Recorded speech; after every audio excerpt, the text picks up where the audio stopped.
Magandang umaga po. Sandali lang ito.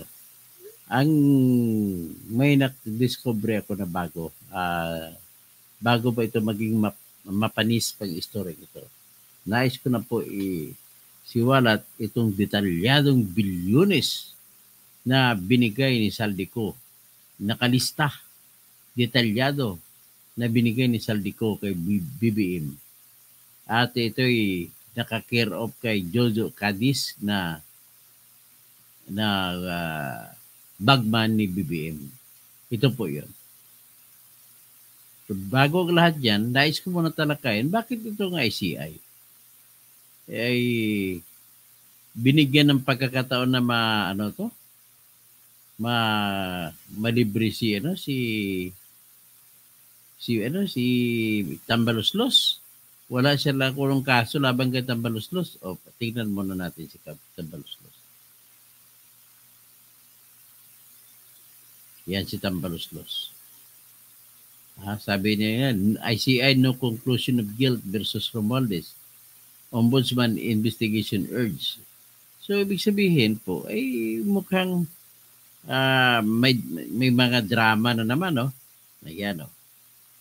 The referral to the Ombudsman by the Independent Commission for Infrastructure regarding later Representative Ferdinand Martin Romualdez was for further investigation and was issued without finding or conclusion of guilt or liability on the part of the former speaker. According to the two-page referral received by the Ombudsman on Friday, the ICI and the transmittal was made without prejudice to the Commission to accept or receive additional evidence, if any, concerning former Speaker Romualdez. This referral is issued without any finding or conclusion of guilt or liability on the part of former Speaker Romualdez. Read the copy of the document the ICI released on Monday. The ICI said the transmittal was solely to ensure that all acts, omissions, and surrounding circumstances properly falling within the Ombudsman's constitutional and statutory authority, particularly those involving high-ranking officials, are subjected to the processes under Article 11, Section 13 of the Constitution and the Republic Act number 6777. So the Commission underscores that referring the matter at this stage is intended to permit the Honorable Office of the Ombudsman to promptly and immediately undertake its own fact-finding inquiry, consistent with the established principle of coordination and to avoid duplication or fragmented investigation. So, sumadalit sabi, ay sinasabi ng ICI, wala daw silang ebidensya laban kay Romualdez. True ba kaya ito? Is this true? So, anyway, ito na po ngayon yung ipapakita ko sa inyo na detalyado na mga binigay na bilyones ni Saldico. May mga kompleto, may petsa pa kung kailan binigay. Ito po yun. Ito po yan. Ito po yan. Ito. Engengeng. Okay, ha? Palakyan natin. Yan. Umpisa natin sa pinakauna.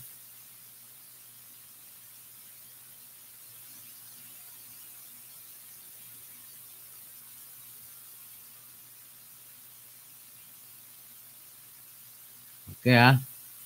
Okay.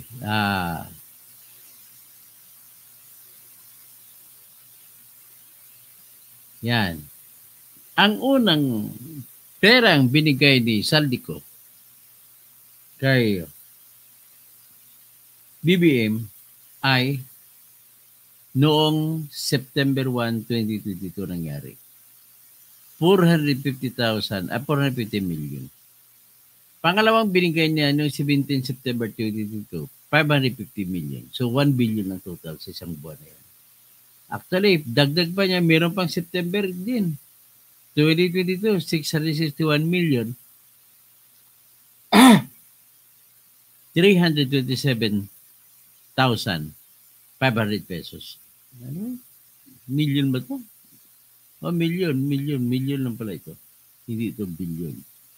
So, ang October 5, ay 500 million. October 15, 500 million. So sa total is 500 million, 1 billion sa October.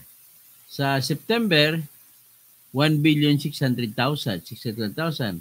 November ay 1 billion plus ilang 1 million. No, 18 November 22, 500 million. 20 November 22, 500 million.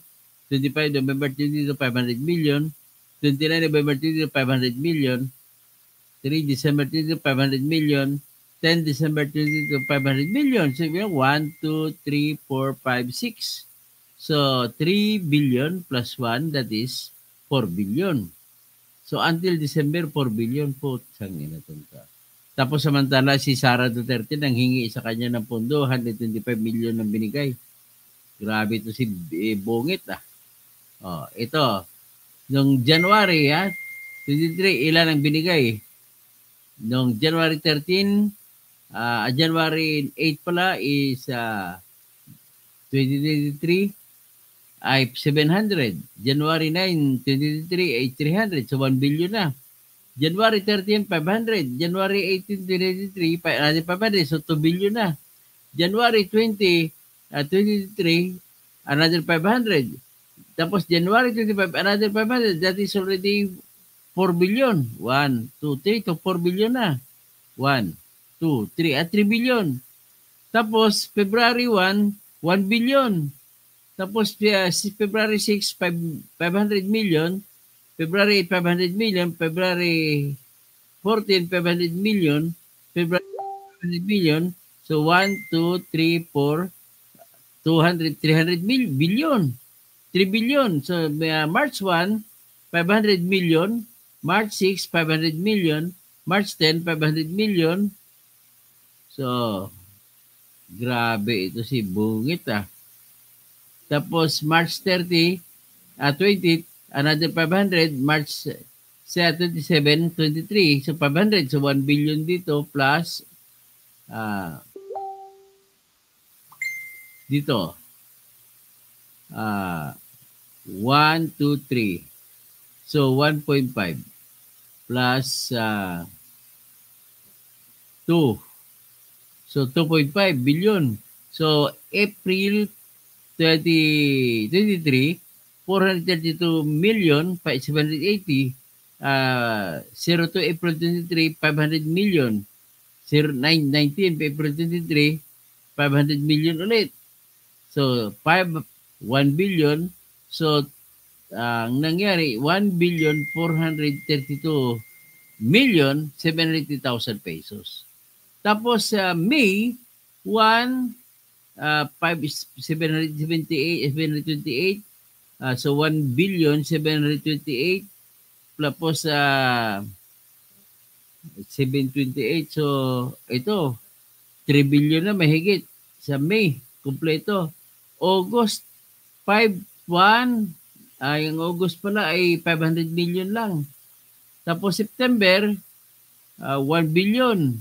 October 2023 1.5 billion. November 2023 ay 650 million. So ito pala yung nagreklamo na ng November 2022 at 24 pala yun. So December 23, 2023 ay 501 billion plus 1.2, so 2.2 billion. January 2024, 1 billion, 2 billion. February 2024, 2 billion. March 2024, 2 billion uli. April 2024, 2 billion uli. May 2024 ay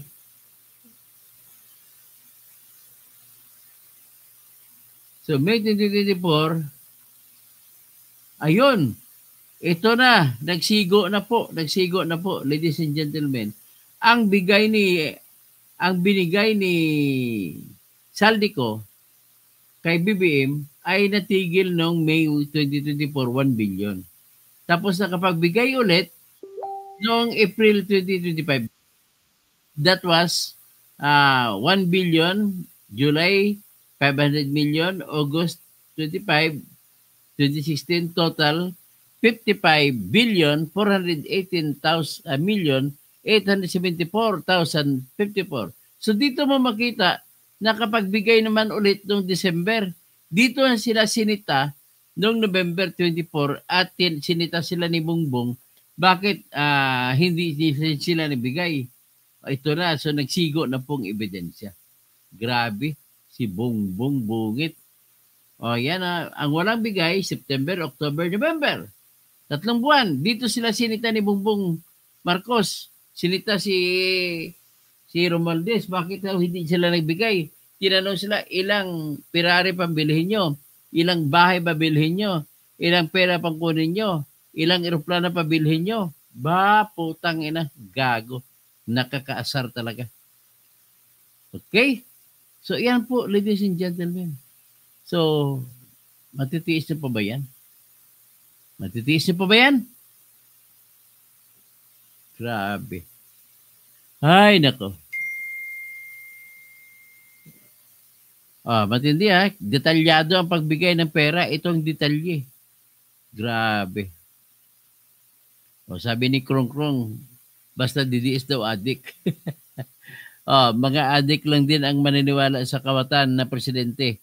Ang kapal ng mukha.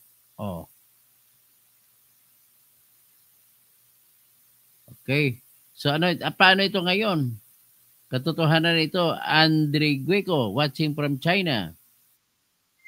Good morning po, sir. Doktor to, pwedeng umutang dyan. Naku.